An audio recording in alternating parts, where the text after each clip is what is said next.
किन्नर चुड़ैल। गोरखपुर नाम का एक गांव हुआ करता था। उस गांव में ज्यादा लोग नहीं रहते थे। उस गांव में एक गर्भवती विधवा औरत रहती थी। उस औरत का नाम कमला था। कमला अपने घर में अकेली रहती थी। उसके पति की सारी जायदाद उसके नाम हो गई थी, पर सभी गांव वाले उस औरत को मनहूस औरत समझा करते थे और सभी उससे नफरत किया करते थे। एक बार कमला राशन की दुकान पर खाने का सामान खरीदने जाती है। भैया जी, जरा 1 किलो दाल चावल देना। अरे हाय हाय हाय हाय हाय हाय! अरे मनहूस औरत, मेरी दुकान में अपशुगन करवाने आ गई क्या? हैं? चल जा यहाँ से। मैं कुछ नहीं देने वाला हूँ तुझे। भाग भाग यहाँ से, चल जा, निकल।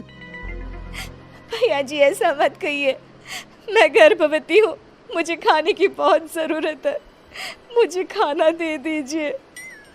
दुकानदार कमला को वहां से धक्के मारकर भगा देता है। तभी कमला रोते रोते उस गांव के किन्नरों के इलाके में आ जाती है। गांव वाले किन्नरों को उसी इलाके में रखा करते थे, क्योंकि वो लोग किन्नरों को पसंद नहीं करते थे और उनके इलाके में रहने से मना करते थे। तो किन्नरों ने उसी गांव में अपना एक इलाका बना लिया था। जब किन्नर लोग देखते हैं कि एक गर्भवती महिला रोते रोते उनके इलाके में आ गई है, तो सारे किन्नर कमला के पास जाकर उसका हाल पूछने लगते हैं। क्या हुआ बहन, तुम्हारी गर्भवती अवस्था में इतनी बुरी हालत कैसे है? तुम रो क्यों रही हो? तुम डरो मत, हम तुम्हें कोई नुकसान नहीं पहुंचाएंगे। तुम शांत होकर सब बताओ कि हुआ क्या है। मैं कमला हूँ। मैं गांव के दूसरे इलाके से आई हूँ। 2 महीने पहले ही मेरे पति की मौत हुई है। मुझे गांव के लोग मनहूस मानते हैं, क्योंकि मैं विधवा हूँ और गर्भवती भी। वहाँ के लोग मुझे खाने के लिए कुछ बेचने के लिए भी तैयार नहीं, जिससे मेरा गुजारा नहीं हो रहा था। कोई बात नहीं कमला, हम तुम्हारा ख्याल रखेंगे। किन्नर लोग कमला को एक खाली घर में रहने के लिए जगह दे देते हैं और उसकी देखभाल भी करते हैं।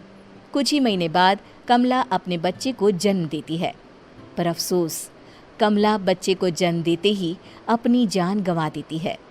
जब सब किन्नर बच्चे को देखते हैं तो बहुत खुश हो जाते हैं, क्योंकि वो बच्चा भी किन्नर ही था। कमला ने एक किन्नर बच्चे को जन्म दिया था। अब इस बच्चे की देखभाल कौन करेगा? हम तो इस बच्चे को गांव के दूसरे इलाके में भी नहीं भेज सकते। और तो क्या हुआ, इस बच्चे की माँ नहीं रही तो हम इसे पालेंगे। अब ये हमारे इलाके में रहेगा, हमारे साथ रहेगा। फिर वो किन्नर उस किन्नर बच्चे को गोद ले लेते हैं, उसका नामकरण कराते हैं। उस किन्नर बच्चे का नाम शक्ति रखा जाता है। देखते ही देखते शक्ति बड़ी होने लगती है। उसके रंग रूप बहुत सुंदर थे। वो बहुत सुंदर किन्नर दिखती है। एक दिन शक्ति एक किन्नर से पूछती है, माँ जी सुनिए ना, ये गांव के दूसरे इलाके में भी तो लोग रहते हैं, तो हम वहाँ क्यों नहीं जाते? हम उनसे अलग क्यों रहते हैं? शक्ति, क्योंकि वो लोग हमारे जैसे नहीं, वो लोग हमें पसंद नहीं करते, इसीलिए हम उनसे अलग रहते हैं। क्यों? वो हमें क्यों पसंद नहीं करते? मुझे एक बार उस इलाके में जाना है। मैं एक बार वहाँ जाकर घूम कर आऊँ। शक्ति, खबरदार, जो तू उस इलाके में कभी भी गई तो अपनी जान नहीं गंवाना चाहती तो उस इलाके में कभी कदम भी नहीं रखेगी, समझी?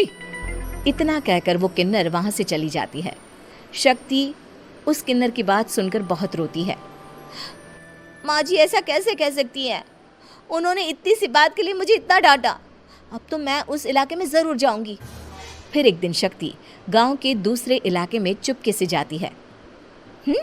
ये लोग तो हमारे जैसे ही इंसान हैं, तो ये हमसे नफरत क्यों करते हैं? जब शक्ति उस इलाके में पहुंचती है तो गांव के सारे आदमी उसके रूप से मोहित हो जाते हैं। वो लोग ये अंदाज़ा नहीं लगा पाते कि वो किन्नर है। शक्ति की सुंदरता देखकर सारे गांव वाले उसकी तारीफ करने लगते हैं। तभी गांव का चक्कर लगाने गांव के जमींदार का बेटा हर्ष वहां पहुंचता है। हर्ष भी दिखने में बहुत सुंदर होता है। जब हर्ष ने शक्ति को देखा तो वो भी उससे मोहित हो गया, और जब शक्ति की नज़र हर्ष पर पड़ी तो वो हर्ष को देखकर मोहित हो गई। आपको पहले कभी इस गांव में देखा नहीं। इस गांव में आप नए हैं क्या? जी नहीं, वो मैं बस। तभी शक्ति बोलते बोलते रुक जाती है और मन में सोचने लगती है, अगर मैंने इनको बता दिया कि मैं दूसरे इलाके से आई हूँ तो वो समझ जाएंगे कि मैं किन्नर हूँ, इसलिए मुझे इनसे झूठ ही बोलना पड़ेगा। शक्ति हर्ष को कहती है, जी हाँ, मैं इस गांव में नई आई हूँ, यहाँ अकेली रहती हूँ।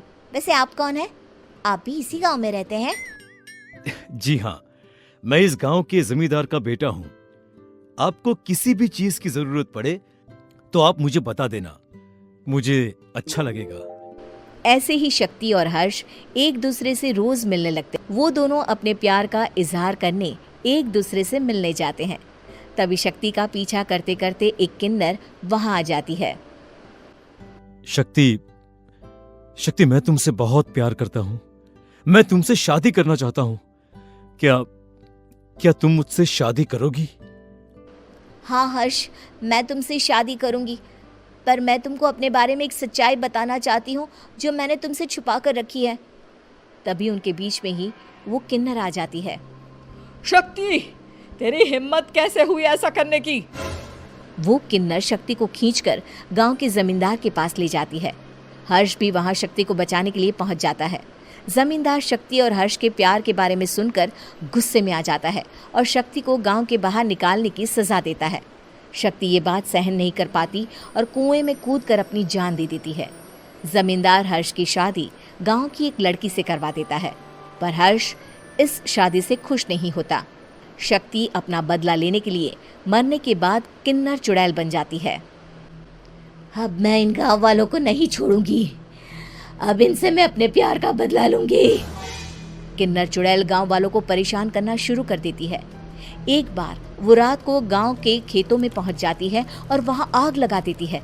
सारी फसल जल के राख हो जाती है। जब एक आदमी रात को उठकर देखता है कि खेत में आग लग गई है तो वो वहां पहुंच जाता है। वो देखता है कि खेतों के बीचों बीच एक किन्नर चुड़ैल खड़ी है और वहां खड़े होकर ताली बजा रही है। गांव वाला किन्नर चुड़ैल को देखकर बेहोश हो जाता है। जब सुबह उस आदमी को होश आता है तो वो सीधा जमींदार के पास जाता है। अरे जमींदार साहब, अरे वो किन्नर चुड़ैल ने मेरी सारी फसल जला दी।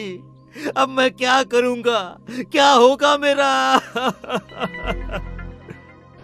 जमींदार चुड़ैल किन्नर का नाम सुनते ही सब कुछ समझ जाता है। अब वो बहुत डर जाता है। उसी रात को जब जमींदार डर के मारे अपने कमरे में सो नहीं पाता, तभी वहां अचानक से किन्नर चुड़ैल आ जाती है। किन्नर चुड़ैल जोर जोर से जमींदार के आगे खड़ी होकर हंसने लगती है और ताली बजाने लगती है। जमींदार उस डरावनी किन्नर चुड़ैल को देखकर बहुत डर जाता है। तूने मेरे साथ बहुत बुरा किया, अब मैं तुझे जान से मार दूंगी। नहीं नहीं नहीं नहीं नहीं, मुझे माफ कर दो, मुझे मत मारो। मैं कभी ऐसा दोबारा नहीं करूंगा। अब तुम जो बोलोगी वही मैं करूंगा। ठीक है, मैं चाहती हूँ कि किन्नर इलाका गांव के इलाके से जुड़े और गांव का कोई भी आदमी किन्नर समाज से द्वेष ना करे, उससे नफरत ना करे, नहीं तो मैं सारे गांव को मार दूंगी। और तुम गांव में एक नया कानून बनाओ कि अगर किसी ने भी किन्नर समाज को हानि पहुंचाने की कोशिश भी करी या इनसे भेदभाव करने की भी कोशिश करी तो उनको कड़ी से कड़ी सजा मिलेगी। हाँ हाँ हाँ हाँ, मैं ऐसा ही करूंगा। तुम जो बोलोगी वो मैं करूंगा, पर मुझे जाने दो प्लीज। तब वो किन्नर चुड़ैल वहां से चली जाती है। गांव का जमींदार किन्नर चुड़ैल का कहा मानते हुए दोनों इलाकों को एक कर देता है और नया कानून भी लागू कर देता है। तब से वहां किन्नर समाज और बाकी गांव वाले शांतिपूर्वक रहने लगते हैं।